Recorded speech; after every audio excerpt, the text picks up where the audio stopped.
Nation, Texans. Thanks very much for getting me over here, so I appreciate it. Yeah, I'm very lucky that I work almost 7 days a week. And I get to work on many different things, different projects. I get to help other actors, I train actors in workshops, I direct, I produce a production company and a whole bunch of other stuff like that. So yeah, I pretty much work most of the time, yeah. I mean, it's a good thing though.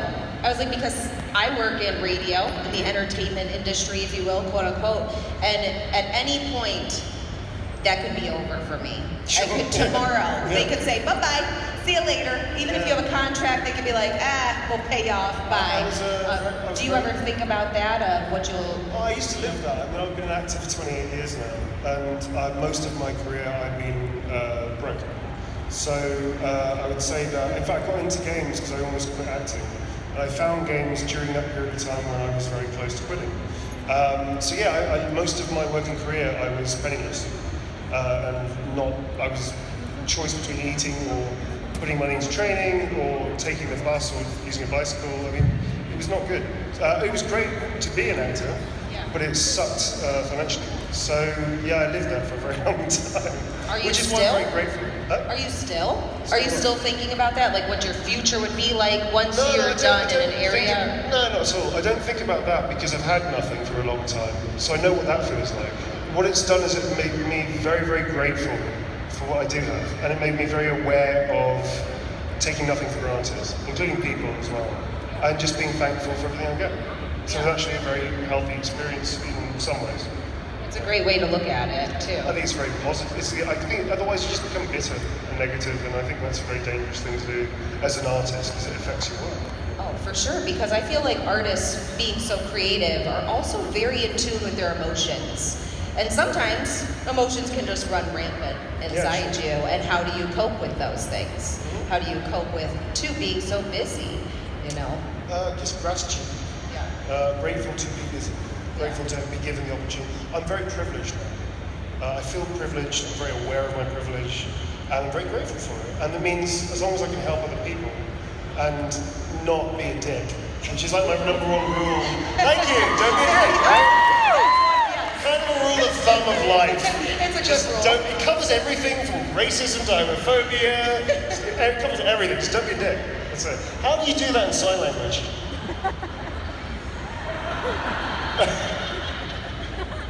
That's it. Okay, can you show me? What's that? Come step up, man. I can't see you, brother. Come. All right, do it. Hit me. Don't be a dick. So one more time, just gotta get in my head, right? Don't be a dick. I've got a friend called Tom. I'm sending him a video of that. 1 second. Thank you. Cool. That's so cool.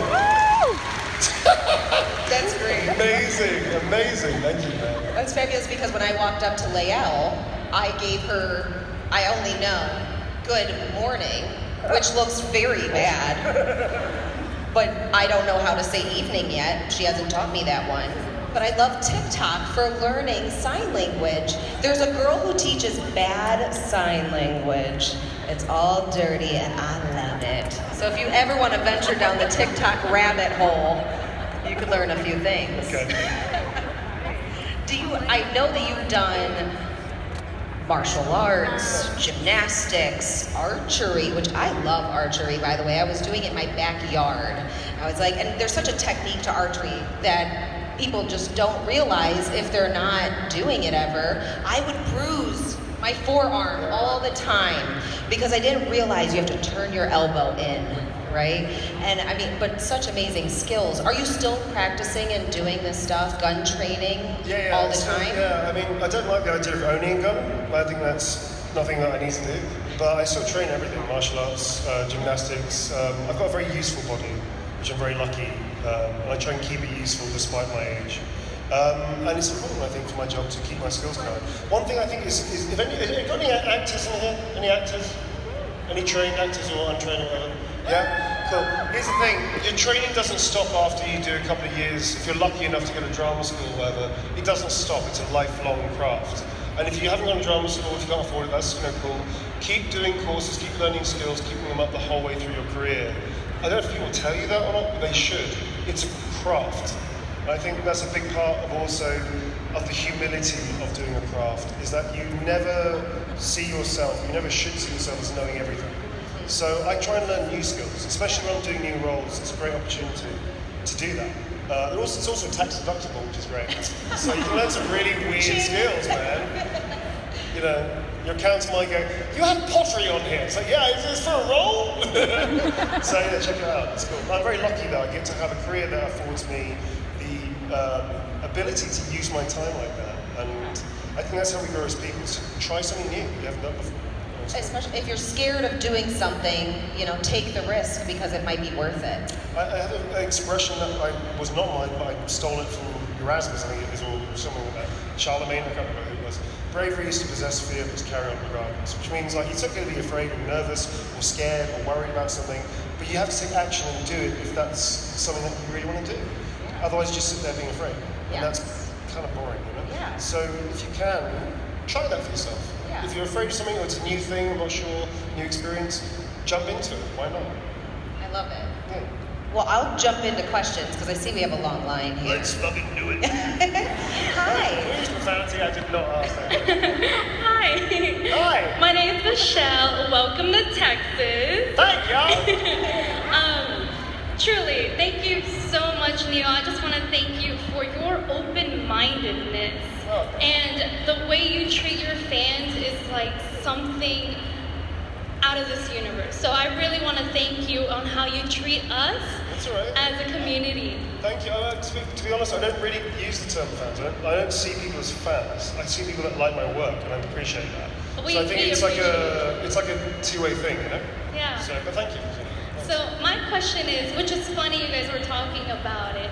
I know how passionate you are in you have a voice acting school back where you're from, right? It's a workshop. I call it an academy. It's kind of Academy, bullshit. right? It sounds better than workshop. It's not an academy. It's bullshit. It's workshop. We do workshops, absolutely. Well, I love that. And all over the world. It's not a school. Because I won't get into legal trouble if I say it's a school down there. But no, it's just workshops. But yeah, it's a real privilege because I get to. People always help me. I wouldn't have a career without people championing me, taking a risk on me, supporting me, like really advocating for me. Yeah. So what we've tried to do is make a non-profit workshop, which means we pay all our crew, and we pay everybody the day wage, and we cover the studio, we cover the processing and all that kind of stuff for not the data, we don't use that, but for the live footage and stuff. And we send it all out, and then they have us as a resource for free, forever, like bad luggage. And the reason we do that is because I had that from, not training, but I had people looking after me. So it's only right that we try and do that for actors and keep it non-profit so we don't take the piss out of people and try and charge them a fortune for something that doesn't cost that much, do you know what I mean? So yeah, I really like doing it. It's not school. I love that. When will you be bringing these workshops to America? I've already started in Los Angeles actually, so we've done a couple in LA. We're going to try and do more. I am quite a busy person, so you know. Thank you so much. That's all right. Nice to meet you. Thank you. Cheers. Thank you. Do you guys have a crest? An academy should have a crest. Again, not an academy, not real school, just workshop. It sounds better just to say it like an academy. It's not an academy. We don't do certificates. We don't do any accreditation. There's no certificate you get for doing a course with me. The knowledge is the thing. Yes. And because here's the thing, I'm a director and a producer as well. When we're doing our own castings from casting an actor, I don't give a crap about any certificates. I don't care where they've trained. Because they could be at Juilliard or RADA or whatever, and if they're not good in the audition, it doesn't make any difference what they've got on their CV for accreditation. It's interesting, but I don't care. I can take somebody that's only done a little bit of acting and will blow my brains out with their performance, and I'll go with that person. Yeah. You know, so I mean, accreditation doesn't matter that much for acting. It's what you try, the risks that you take, the craft work that you try and dedicate yourself to, the discipline you have, the professionalism you have, whether you're not a dick, that also helps. You know, all that kind of stuff. So don't worry about accreditation. It doesn't mean anything. Not for me anyway. For sure. Hey, how's it going? I'm all right. So, It's funny you guys were talking about archery. I actually have a new scar because I was testing the weight on my compound bow without the guard. So that was funny. My question is, as another actor, I wanted to ask you about your process for creating such a deep character as Astarion. Oh, sure. I was very lucky. I had an amazing bunch of writers that worked on Astarion. Stephen Rooney is the main writer of Astarion. He's a delicious human being. And I really, he is delicious. He's cool. You meet him, you're like, yeah, delicious. Get it. So he's a yummy person, you know what I mean? I love him very much. But also, he's a phenomenal writer. So firstly, good writing. Great writing, actually. Not even good, great writing. Secondly, I have a massive amount of tool sets. I spent a long time and most of my money training when I was a younger actor. And really, even up until the last few years, I haven't been able to train because I've been too busy. So I've been using the work, obviously. But I was still in studio up until just before the pandemic. And my mentor, Giles Foreman, who's an amazing teacher, I still talk to him, I still do stuff with him, on a new character. My process is learning so many different tool sets that I have these options to be able to go, right, maybe a bit of mice and listening technique, maybe method would be useful. I need to create character. How about commedia dell'arte? How about animal work? How about personalization, observation? Maybe I like using real people. And not just like famous people. I mean, famous people are useful because they're accessible. There's a lot of interviews and information about them. But I also meet people on the street, and also my friends. Astarion is a mishmash in some part of three of my mates. Sadly, one of them's passed away, which is very heartbreaking. But my friend Leendert van Nimbergen, who's passed away, is public knowledge now, passed away about a couple months ago. He was a big part of Astarion's heart for me. So, to honour him when he was still alive, obviously now he's not, is amazing to be able to do that as an artist in a legitimate way. It wasn't just like, oh, I thought it'd be fun to do that. It's like, no, it made sense for the character. So using him, using Ruben Kay, who's a fantastically theatrical cabaret performer, and using my mentor, Giles Foreman, who could pierce you with a look, all those things come into play. It doesn't make a difference. There's no one way, right? It's not just one way of acting craft. It's lots of tools that may or may not work depending. So as an actor, learn fucking everything. And then, on a project-to-project basis, work out the methodology for that character. One thing I always do is make a playlist. I believe in musicality for characters. And it helps you. The playlist I made is a bit nuts. So some people will look at the playlist and go, that doesn't make any sense. It doesn't need to, it just makes sense for me.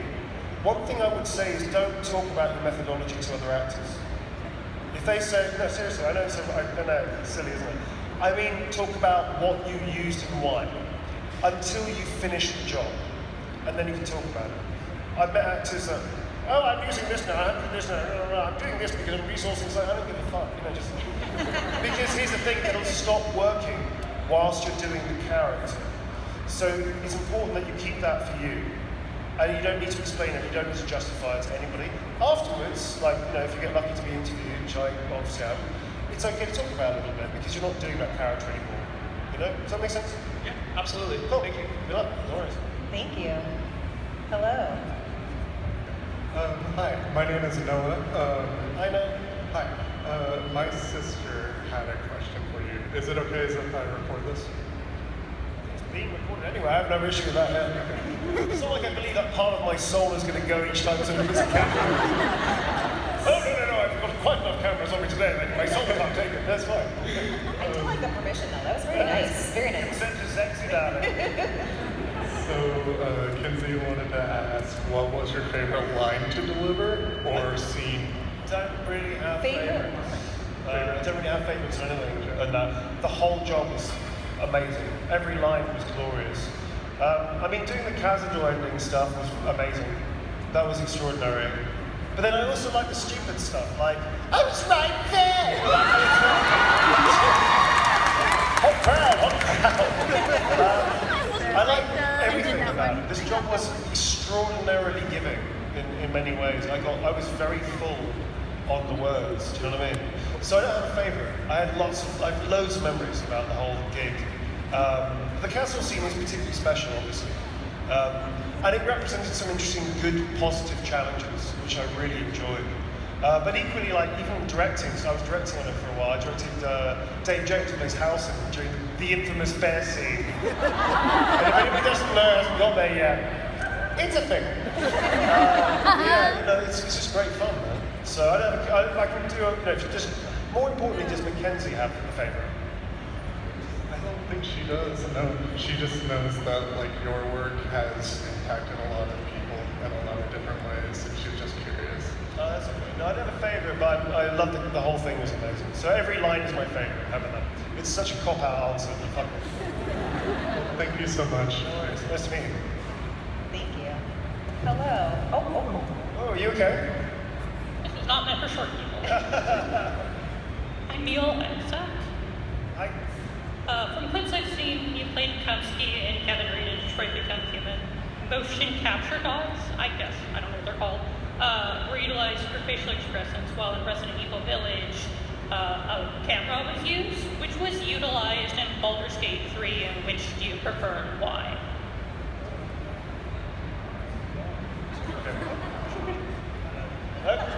I'll use projection, darling. It's fine. That's all. I actually have to theatre projection, darling. I don't have a preference, mate. So the point is that an actor has to be malleable enough to work under any circumstance and technique. I've done theatre, film, motion capture, performance capture. I really love performance capture for the whole thing. So with the starry and all the movements of mine, there are some mocap actors, myself included by the way, that do fill in stuff in between scenes, because it could be any character, or it might even be character specific.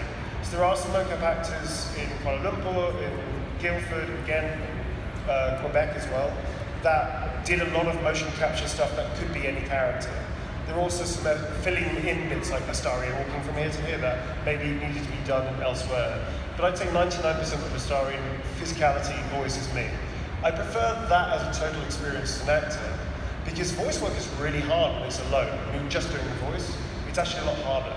So I think it's easier to do performance capture. I don't have a preference. For HMC work and the dots on the face, this is very old-fashioned, putting dots on our face. We don't do it anymore. David Cage had a real thing for it. So, but I used to eat markers. You know, I mean, literally, I've eaten probably about 20 quid's worth of markers at least. Because they would glue them onto your face, like 80 markers. And if you want something that might drive you crazy sensorially, having glued 80 markers to your face is a challenge. So I like HMC work, but for Baldur's Gate, we just use video reference. So we did it isolated in the booth. There's actually a video online about it, where you can see Deborah Wild, who plays Lae'zel, who's amazing. Love Deborah. She's got a camera on her, and we can see her performing as Lae'zel, and there's no markers on us, it's just video reference of what we were doing during that moment, which facial animators then do later. It doesn't really make a difference. As long as your craft is up to date, as long as you can understand how it works, it doesn't make a difference to me. Yeah. Thank you. Thank you. Technology sure changes fast. Don't it? Hello. Hello. See you later, folks. So, Tough breath. first and foremost, I wanted to say congratulations on all the work you've done. Yes. Thank you. Congrats, yeah. Secondly, also, I wanted to thank you because on a personal level, your portrayals of Heisenberg and Astarion allowed me to address my own trauma and therapy. Oh wow, that's amazing. Thank you. And this is my question. What is the best advice you can give somebody who is acting who has a lot of self-doubt? I'm sorry, I didn't hear that. What advice would you give for somebody who has self-doubt? Self-doubt? In acting. In acting, stop self-directing, stop second-guessing. If you have self-doubt, it just means you give a shit, I think. It means you care. The imposter syndrome is what you're talking about, right? Yeah. So everybody, not just actors, everybody gets imposter syndrome in their life at some point about something. It usually means we care enough that we're worried that we're not going to do it right. In acting terms, all we have to do is do our job and be in the present moment and do our work. Whether it's good or bad or right or wrong is kind of immaterial. You just need to do it. Awesome. Because you've got a director there to help guide you to the vision. You don't know if the public are going to hate it or not. There's one character that I don't talk about very much that online people did not like the performance of. I don't speak about that character very much, but I had a real kick doing it, and I was very proud of the work I did. People just didn't like it. That's fine. You know? So the imposter syndrome is there to say you can't do it. Now that's from our private lives, that's from our civilian lives, not actors, yeah? Unfortunately, it affects you because it says, you're not good enough, you're not good enough. Fuck those voices, because it's not the point of what you're doing. You just have to get on and do it. And trust the process that if you're doing your job well, if you're having fun, it's going to be good no matter what, whether or not the audience like it, which isn't up to you, do you know what I mean? Does that help? Yes, thank you so much. That's all right, good luck. Thank you. No worries. Thank you. Hello. Hello, I'm Ashlyn. Hi, Ashlyn. I am a big fan, so this is like really exciting. I wanted to ask you, as someone who's trying to kind of go towards the voice acting route, what would you say is the best way to start, or like the best starting point? I would not focus on voice acting. I would focus on acting, which means learn theatre, learn how to use your voice, sing, even if you're not very good, doesn't matter, learn how to sing. Learn film techniques, learn everything. Because voice work is just one string. It's very difficult to sort of financially sustain yourself on just voice work. Plus you'll miss out on all the other cool shit. Also, theatre stuff and film stuff may bleed into voice work, which will actually help you be a better voice actor, which I hate the term voice actor. Voice actor, do you know what I mean? Yeah. Don't think about it. Do everything. Learn all the stuff. It takes a long time, but that's the point. Don't limit yourself, I just want to do the voice stuff. It's like, well, if you can, some people can't because they have disabilities or they have other issues that neurodivergency in an extreme way, which means they can't do film and theatre, which is fair enough. But if you are able to, try everything, because it will teach you more about being an actor, which you can then bring into the booth or motion capture. Yeah? Thank you so much. No worries, good luck. Thank you. Hi. Hi there, my name's Marty. You know, So I really love Baldur's Gate, and after one of my longest runs, I was like walking around, and every time I did something nice, I would see like in the corner of my eye like Astaria disapproves, like in real life. and your question is? So I was wondering if there's anything that you kind of like picked up from working on Baldur's Gate, or any traits from Astaria that kind of lingered after working with this character for so long. So are you asking me how to help you play the game better? This is not IT, darling. This is not QA. This is an actor. Knows fuck all about the mechanics, darling. What is it you want? I was asking if there's any traits that have kind of lingered on. Oh yeah. There's only really one. I mean, I still haven't let go of Astaria, clearly. I really get a kick out of playing him, man. He's just such a beautiful character. I have developed his giggle, which is very disconcerting. I do that in my real life now, which is very worrying and slightly manic. But I've developed it over the last 4 or 5 years, and it's never gone away. I started doing it in streams, but I think a lot of people didn't know who Astaria was, and it's just stayed. So yes, I picked that up from him. Any changes that you felt like personally from going through the journey of playing Astaria? I think every day is a journey, isn't it? For everybody, regardless of whether you're an actor or not. I think you are always moved and changed by the work you do as an actor. You should be anyway. Not in a fundamentally strange way, like you're suddenly a different person. That's insane. But what I mean is, it affects you in a positive way. It helps you evolve, helps you grow, helps you maybe see things in a different way. Maybe you become more grateful as a person because the job was so good and so big. Or maybe it didn't go so well, so you learn, okay, well I can learn from the mistakes of that. Or I can do maybe I have to work harder, or maybe I need to not work so hard and take a step back or whatever. So yeah, you learn everything from every job you ever do. And you should be open to that as a performer. Or any human being who has any job, you should be open to that. You know what I mean? So yeah, absolutely. Thank you so much. No worries, mate. Thank Nice you. to meet you. Hello, how are you? Hi, doing well. Good evening. I'm going to be another person to ask you about Astaria. What's your name, mate? My name's Cage. I'm sorry. Hi, Cage. Nice to meet you. Okay. So my question is kind of on a twist of what was your favorite line. What was the most complex line for Astarian specifically to get just right to please you? And also, do you ascend Astarian or not? I haven't got there yet, man, so I have no idea what I'm going to do with Astarian. I'm just doing a playthrough right now. I don't know. It's a difficult question. It's like every line has its challenges in a good way. No, there wasn't really an answer to that. I don't really have any line that was very difficult to challenge or I wasn't sure. No, not really. There's no answer, so sorry. No, that's fine. Thank you. The point is that my work is great. I love my work. I don't mean the results of my work. I mean me getting to work. Yeah. So every line I take seriously in a fun way. So even something as silly as "I was right there," things like that. That I took my time with it. I had ideas for it. I came in prepared for it, and I just tried stuff. So it wasn't a bad challenge. It was just, what am I going to do with the script today when I get the script in? You know?